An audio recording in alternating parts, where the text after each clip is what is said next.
I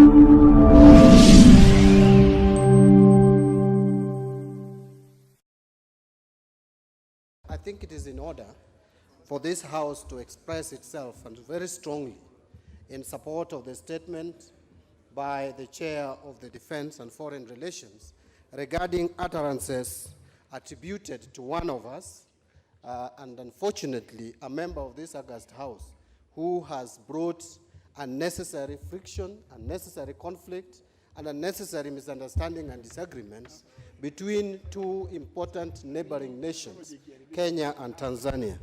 Mr. Speaker, matters foreign relations must be treated very carefully and cautiously.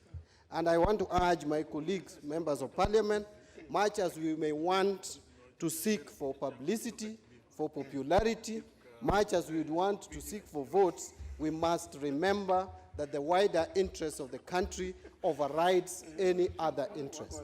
Mr. Speaker, it was reckless for a honorable member to start threatening those he called foreigners residing in our country and doing business in our country.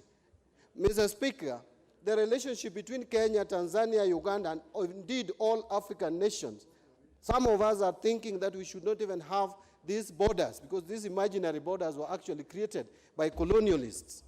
As a continent, we need to promote cross-border movements, cross-border interactions, seeking for employment. Kenyans should go to Tanzania at will to seek for employment there, do business there, so long as the business that they conduct there is legal. And those Tanzanians who are conducting business in Kenya should also conduct business so long as the business that they are conducting in Kenya is legal and within the law. Mr. Speaker, I want to just wind up by saying the following two issues. One, as a leader of minority, I want to say and also associate myself with the sentiment by Honorable Emetito that it was not Kenya's policy. It is not our policy to chase away Ugandans or Tanzanians or Somalians or South Sudanese or even Ethiopians, so long as they are here legally and are doing business legally. Two, Mr. Speaker, I want to advise those who are seeking cheap popularity that such kind of behavior, majority of those who have behaved like that in the past have never made it back to parliament.